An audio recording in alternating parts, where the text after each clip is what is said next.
Muy buenas tardes, bienvenidos a Socioecosistemas. Somos una iniciativa del portal Polemos y buscamos proveer una aproximación al análisis de las relaciones entre los ecosistemas y los grupos sociales que los habitan, los aprovechan y gestionan su futuro. En ese sentido, Socioecosistemas los invita a una aventura durante el semestre 2016-2 para tener un mejor conocimiento, en este caso, del tema de tenencia de la tierra, un tema fundamental para poder hacer una entrada a la gestión de recursos en los socioecosistemas. Esta aventura nos llevará a través de presentaciones en video, artículos que estaremos compartiendo y algunos otros elementos dinámicos. Nos permitirá acceder a información interesante, actualizada, sobre la situación de la tenencia de la tierra en el Perú y la gestión de algunos recursos que están correlacionados con ellos. En esta oportunidad presentaremos a nuestro portal, que busca ser un espacio de análisis jurídico de naturaleza interdisciplinaria para integrar el análisis con disciplinas del mundo natural como la ecología, la ciencia forestal, la edafología, la gestión de áreas protegidas y otras disciplinas como de las ciencias sociales, sean la antropología, la sociología, la economía, a fin de poder formular respuestas más integrales a la solución de problemas de políticas públicas que requieren prevenir conflictos, regular entornos en los que se está expandiendo la economía y contribuir a la innovación y a la democracia. En ese sentido también, el ecosistema es una categoría de la ciencia biológica, de la ciencia natural, de la ecología, que nos habla de una unidad en la cual se analiza la relación entre seres vivos y su entorno y las múltiples relaciones entre estos. A veces se trata de comunidades de seres vivos también. Pero de todas maneras, cuando hablamos de un ecosistema y de un conjunto de seres vivos, en muchos casos tenemos la presencia del hombre. Incluso en aquellos casos en los que no tenemos la presencia del hombre inmediatamente en estos ecosistemas están relacionados con otros, donde aparece la presencia humana y proveen recursos y servicios. Entonces es importante entender esas interrelaciones. De manera que la ocurrencia de un ecosistema involucra siempre relaciones con diferentes comunidades de seres vivos y las actividades que estos realizan. Algunos de estos espacios expresan interrelaciones entre personas, animales, plantas, así también como con el medio físico que los rodea, que está en permanente evolución y que también contiene recursos como minerales, hidrocarburos, biodiversidad. En esta imagen, por ejemplo, estamos en la ribera del río, podríamos estar hablando del recurso hídrico o del recurso hidrobiológico, ya que el tipo tiene un pescado en la mano, o podríamos estar hablando de las interrelaciones entre el bosque y el agua. Podríamos estar hablando de actividad forestal, que probablemente está ocurriendo también en este entorno, o podríamos hablar de una unidad de paisaje un poco más grande, como sería la cuenca, y ver esas múltiples interrelaciones que acabamos de mencionar, de varios tipos de acciones que ocurren y cómo se dan en el entorno, cómo son reguladas, cómo son monitoreadas, supervisadas y cómo se sanciona o no el incumplimiento. Estas son preguntas relevantes para el derecho y son preguntas que contribuyen a la gobernabilidad democrática de los ecosistemas en los que vivimos. En ese sentido es importante hacer estos análisis porque no todo el país es un entorno urbano, normativado y regularizado. Muchas partes del planeta son un entorno rural, donde no necesariamente hay la presencia de esas instituciones que en el entorno urbano hacen funcionar al Estado, la policía, el Ministerio Público, la Defensoría, etc. En estos entornos nos encontramos a merced de la voluntad de cumplimiento de la ley que tengan los individuos. Más aún el tema se complejiza cuando resulta que en estos ecosistemas puede haber varias culturas, varias lenguas y varios regímenes jurídicos. De ahí el tema del pluralismo jurídico tan propio del análisis de sociedades no occidentales, que también será materia de análisis y trabajo en socioecosistemas. Ahora algunas nociones básicas para la comprensión de los ecosistemas. Hay que entender un tema que es el de distancia, altitud, temperatura. Es decir, hay factores físicos concretos como la distancia entre la capital y la capital de una región, o la distancia entre la capital de una región y una provincia, o un lugar no habitado. En este gráfico podemos ver que hay por lo menos tres economías. Una economía moderna, donde generalmente vivimos en entornos urbanos, una economía mercantilista con una mezcla de entornos urbanos y mucho mundo rural, y la economía de subsistencia, francamente, en el mundo rural. En la economía moderna tenemos el poder político y económico, están las instituciones, las autoridades, todos los medios e instrumentos para hacer funcionar el Estado. En la economía mercantilista, el Estado muchas veces se apoya en terceros que desarrollan actividades en estos entornos para que acompañen o faciliten la llegada de la presencia del Estado. Y en las economías de subsistencia, directamente el Estado muy rara vez está presente. Son más bien entornos bastante remotos, llamados entornos de poca presencia del Estado, ¿no? Y donde también hay la posibilidad de la ocurrencia de actividades informales e ilegales. En ese sentido hay que entender que el artículo de una norma o la capacidad sancionadora de una institución no opera igual en un entorno urbano que en un entorno rural. Peor si ese entorno rural está a veces a cientos de kilómetros de distancia de una autoridad judicial.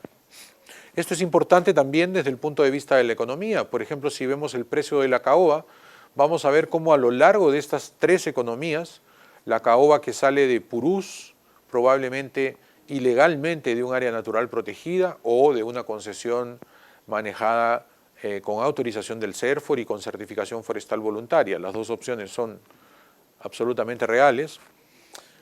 Un pie de caoba que sale de esos entornos, que se ha comprado entre 10 y 20 centavos, ¿no? El pie de madera, o a veces un centavo el pie de madera.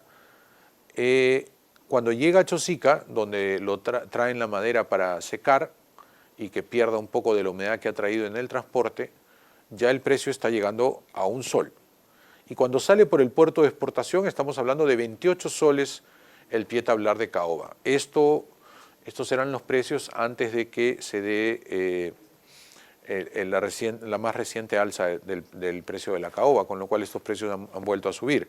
Pero entonces no es solamente que la distancia entre el lugar donde ocurren los hechos y el centro urbano donde está la presencia de la autoridad que va a supervisar es importante, sino que también esa distancia explica las condiciones económicas que operan en estos entornos y que permiten entonces el flujo del comercio.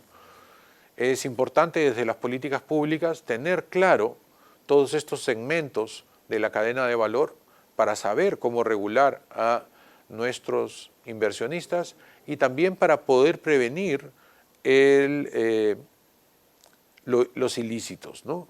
La evasión de impuestos, la tala ilegal, el narcotráfico, la trata de mujeres, todos estos son temas asociados a la presencia de estas actividades de aprovechamiento de recursos que elevan entonces el valor de recursos en un determinado entorno y transforman una economía agraria en una economía de venta de servicios.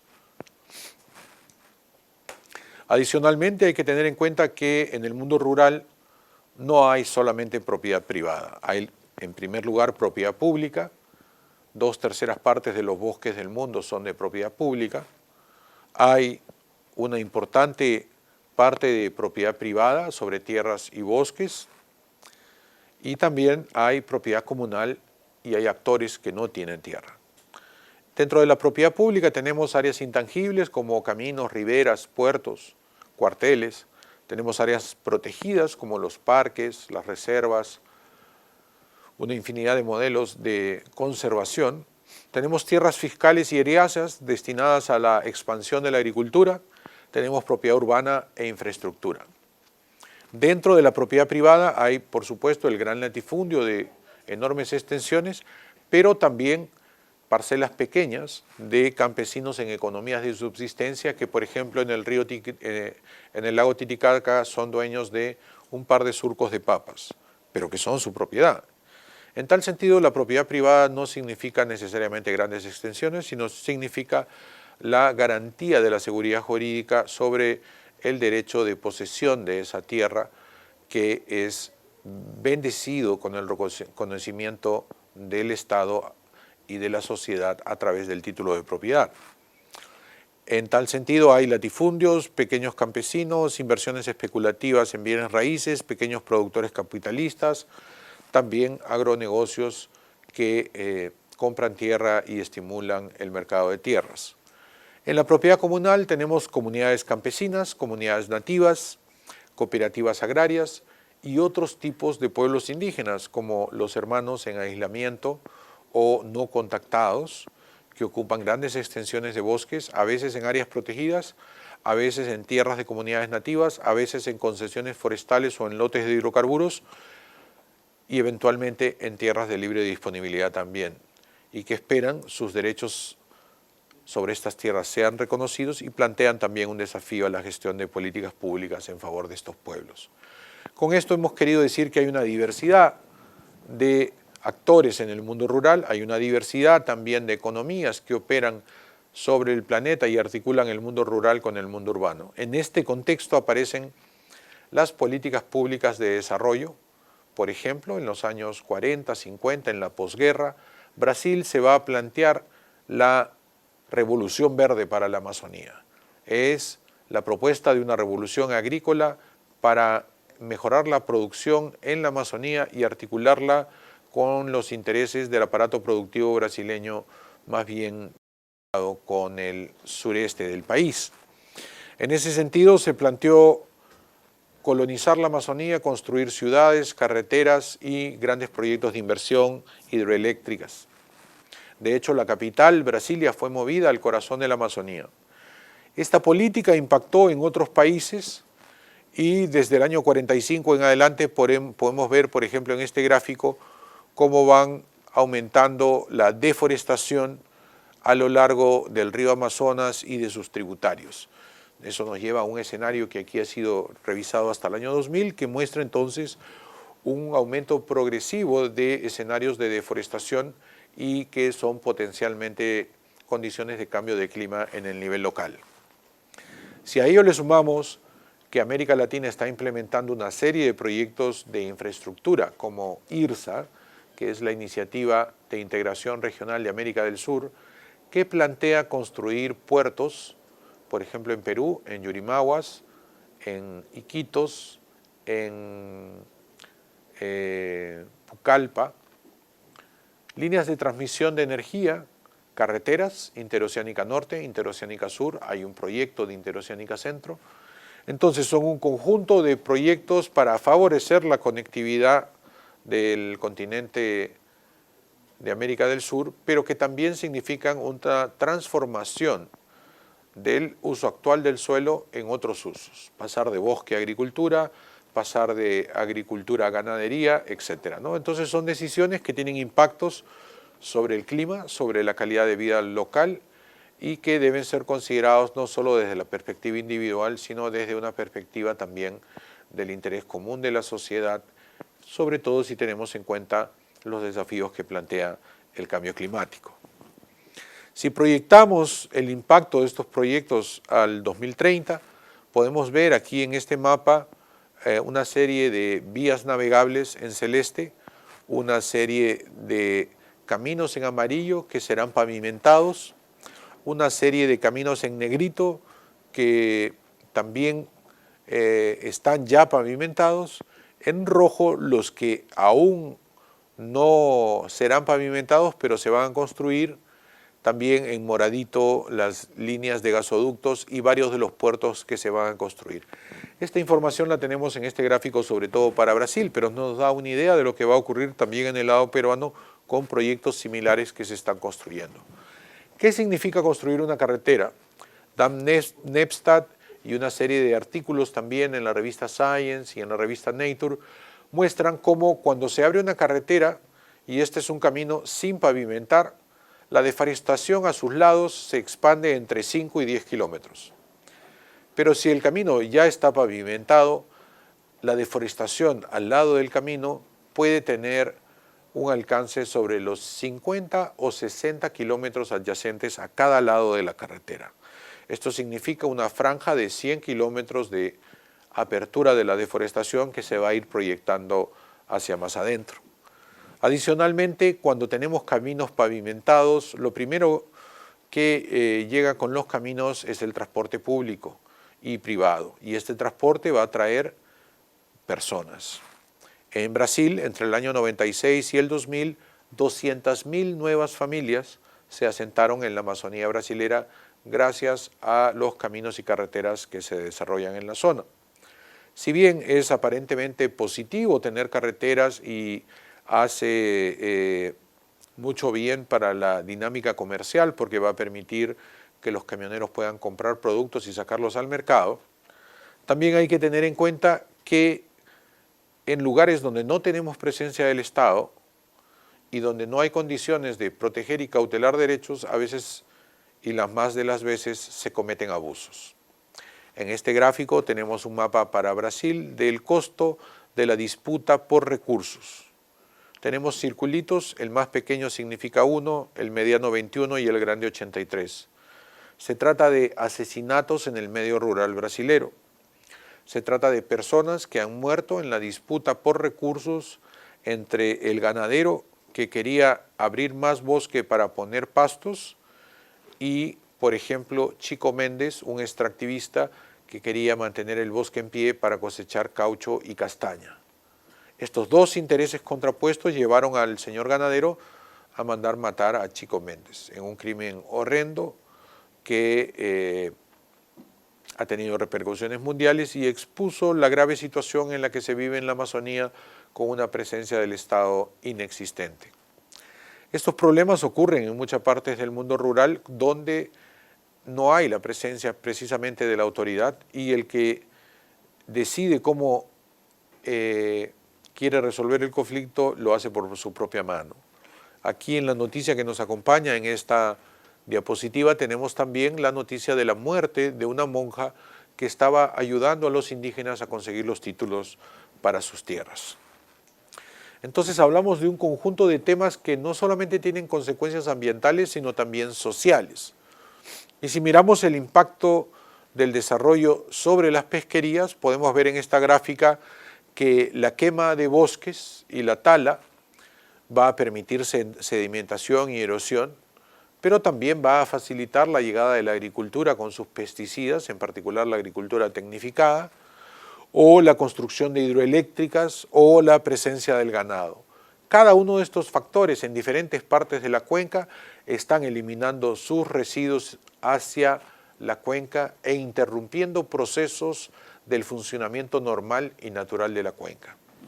Entonces, Dan Nepstad nos plantea la idea de que debemos tomar una visión más integral del análisis de todos estos factores para entender sus interrelaciones y las consecuencias sobre el ambiente y nuestra calidad. En este gráfico, entonces, Dan Nepstad vincula economía, ecología, clima y biodiversidad para hacer el diagrama de las múltiples interrelaciones entre recursos acuáticos de la cuenca, biodiversidad terrestre y los factores que los están afectando, ¿no? La lluvia, el aumento de la temperatura, la radiación solar, la presencia de fuegos en la estación seca, son todos estos elementos que, si bien tienen que ver con afectar la ecología, terminan teniendo consecuencias sobre la economía, sobre la salud y sobre otros elementos de la vida cotidiana de las personas. En ese sentido, El cambio y deterioro de las condiciones ambientales no afecta solo a los elementos ambientales, afecta a la calidad de vida de los humanos y a veces tiene consecuencias desproporcionadas con algunos de ellos más que con otros. Vamos a tratar de integrar lo explicado hasta ahora en una revisión rápida de la Amazonía, por ejemplo.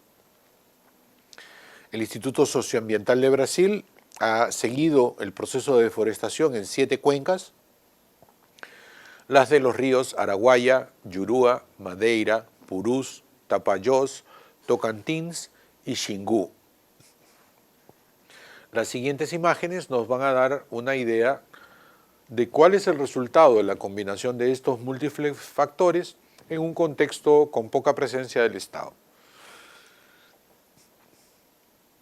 Aquí las cuencas, aquí tenemos distritos enteros, deforestados totalmente, con pequeños parches de algo de vegetación, probablemente más pastos que bosques, pequeños relictos de bosques.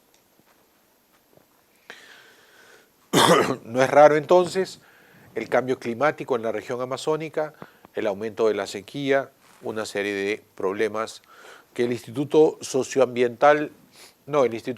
Meteorológico de Suiza proyecta que en unos 100 años la Amazonía podría llegar a tener hasta 5 grados más de calor y un 20% menos de agua para lluvia. Ahora, vinculando también esta situación ambiental con la problemática cultural de los pueblos indígenas, tenemos, por ejemplo, en este gráfico la reserva comunal El Sira y las comunidades nativas que la rodean. Las comunidades han aprendido que es importante trabajar con la vecindad de áreas protegidas porque le permite el abastecimiento de recursos y en cierta medida trae la presencia del Estado a cuidar estas áreas. Pues en estas áreas hay sobre todo también actividades productivas como la actividad forestal, la actividad minera, la actividad petrolera, y estas plantean desafíos sobre la gestión del entorno, sobre el cumplimiento de los planes de manejo forestal, sobre la supervisión de la actividad minera, sobre la supervisión de la actividad de hidrocarburos, etc. Entonces esos desafíos van a suponer para los indígenas también el seguimiento y el análisis de los derechos administrativos que puedan afectar sus tierras y territorios. En este caso, tenemos las concesiones forestales que han sido otorgadas en sobreposición a la comunidad nativa del río Tamaya, que había venido solicitando ser titulada. Entonces aquí se da la colisión entre un derecho indígena ancestral reconocido en la Constitución que garantiza el derecho de propiedad, garantiza el derecho de posesión y el derecho de acceso a áreas de acceso tradicional. Ninguno de esos derechos se garantiza y más bien se le da el área a un tercero en la vía de una concesión forestal. Muchos de estos casos se han dado en el bosque amazónico y entonces tenemos un procedimiento específico que es el de redimensionamiento del bosque, el proceso de exclusión, el proceso de caducidad del derecho, varios procedimientos administrativos vinculados con este tipo de casos. También la comunidad nativa en el río Pangoa, ¿no?, que estaba pidiendo titulación y le colocan concesiones forestales encima de ellas. A veces por propio desconocimiento del Estado que no ha hecho un catastro de derechos en el mundo rural antes de entregar derechos a inversiones. Y esto ha ocurrido no solo en el Perú, sino en otros casos. El famoso caso Aguastingui y otros del derecho indígena tienen que ver generalmente con el otorgamiento de derechos a terceros antes que con cumplir las obligaciones para con estos pueblos. Si vemos el caso del corredor Purús-Manu, hablamos de 10 millones de hectáreas en el lado peruano y probablemente otras 10 millones de hectáreas en el lado brasilero, la tierra Mamodate, el Parque Chandles, están en Acre. Y aquí entonces tenemos un conjunto de 10 millones de hectáreas, digo, en el lado peruano, que involucran 120 concesiones forestales, 8 concesiones de conservación y ecoturismo, 15 pueblos indígenas, reservas territoriales, 63 comunidades nativas, un potencial de recursos de hidrocarburos, minerales, forestales, pero sobre todo la presencia de nuevos pueblos indígenas en aislamiento.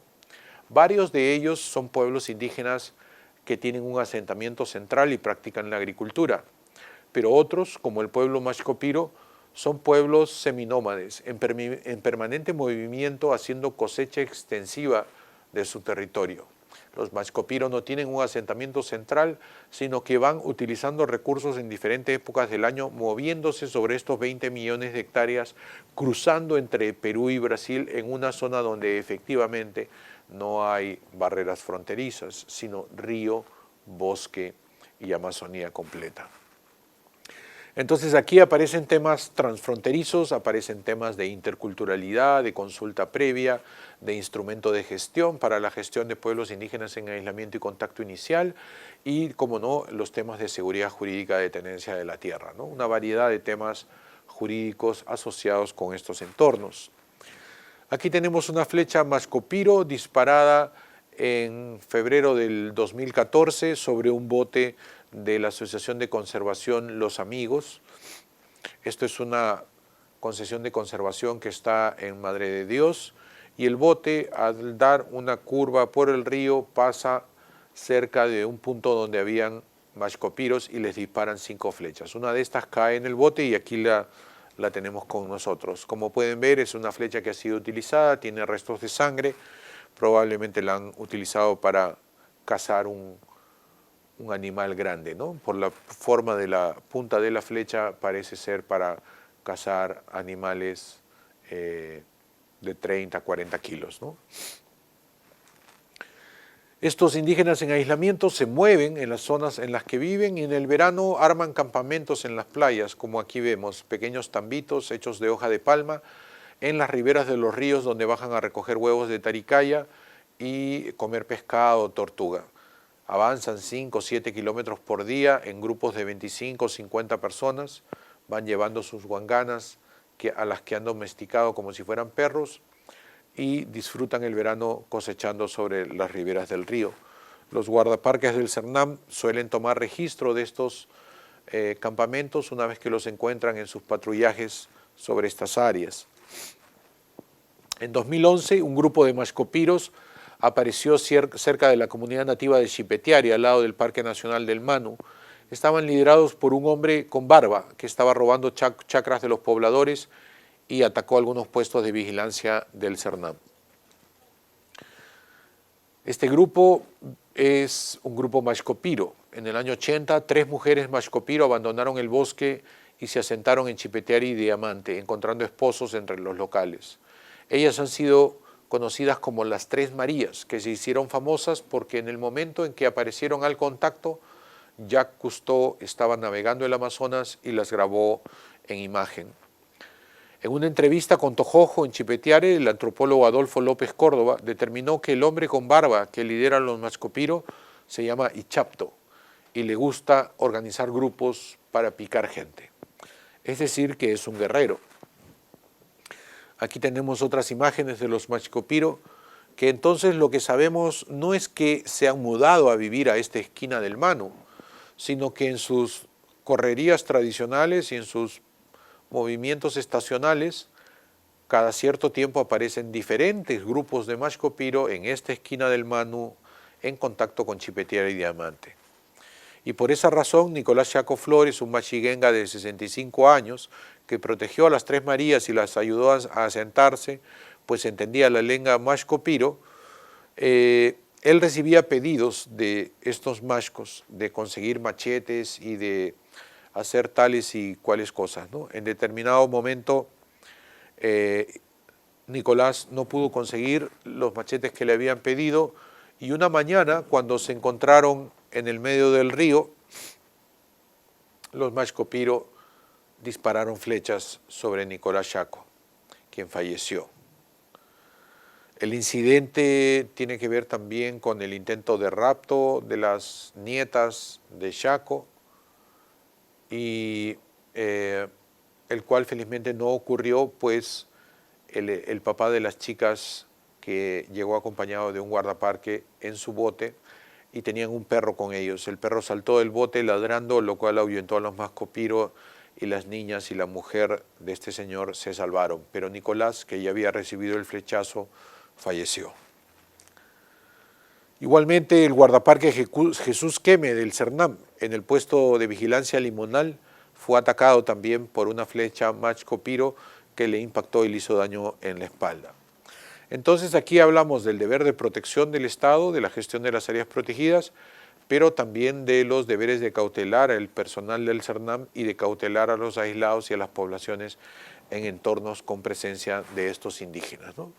También tenemos indígenas en contacto inicial, por ejemplo, Ipa y su esposa, que son murunaguas, que viven cerca de la Reserva Territorial Murunagua.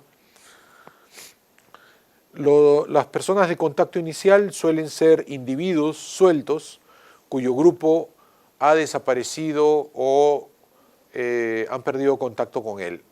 Entonces, cuando queda 1, 2, 3 individuos, estos salen y plantean el contacto inicial, ¿no? El problema de los de contacto inicial es que no conocen nuestro mundo, no entienden la idea del dinero, les toma tiempo entender la idea del dinero y muchas veces se aprovechan de ellos como mano de obra barata o mano de obra esclava. Bueno, aquí hemos tenido una revisión rápida de muchos de los temas que queremos compartir con ustedes a lo largo de este semestre. Estaremos trabajando, como ya les dije, la tenencia de la tierra y el manejo comunitario de recursos naturales. Nuestras publicaciones serán quincenales. Tenemos presentaciones en PowerPoint, videos, artículos.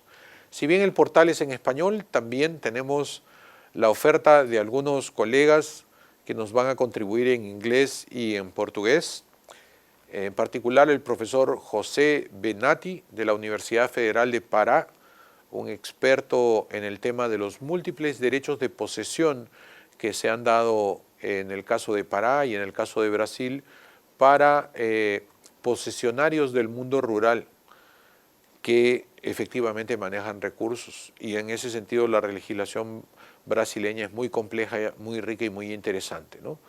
Por ejemplo, negros que eran esclavos, que escapan de la esclavitud, forman su asentamiento de negros libres, lo que se llama un quilombo, y en él generan sus propias reglas que en el entorno de pluralismo jurídico les permiten aprovechar sin conflictos los recursos y resolver las diferencias entre los miembros de estos asentamientos, ¿no? También tendremos artículos en inglés, tendremos algunos colegas de la Asociación Internacional para el Estudio de los Bienes Comunes que estarán colaborando con nosotros en estos temas. Esperamos también la participación del profesor Tom Ankersen de la Universidad de Florida y estaremos revisando su importantísimo artículo Mirando dentro del polígono, ¿no? Que nos habla del conjunto de relaciones que ocurren al interior de un título comunal. Entonces tendremos el 22 de septiembre otra vez una reunión con ustedes para presentar una introducción a los temas de tenencia de la tierra. El 6 de octubre esperamos tener la visita de Plinio Pizango para tener la perspectiva de los pueblos indígenas sobre este tema y así ir avanzando a lo largo del semestre con otros invitados como Rodrigo Arce, ingeniero forestal y experto en temas de manejo comunitario, Percy Summers, forestal y experto en temas de conservación que trabaja en gobernanza de paisajes, que nos darán entonces una visión un poco más compleja de la tenencia de la tierra y su relación con gestión de recursos. Tendremos también algunas preguntas para animarlos y eventualmente también recibiremos sus aportes, sugerencias y comentarios. Muchas gracias, esperamos que disfruten la página. Hasta pronto.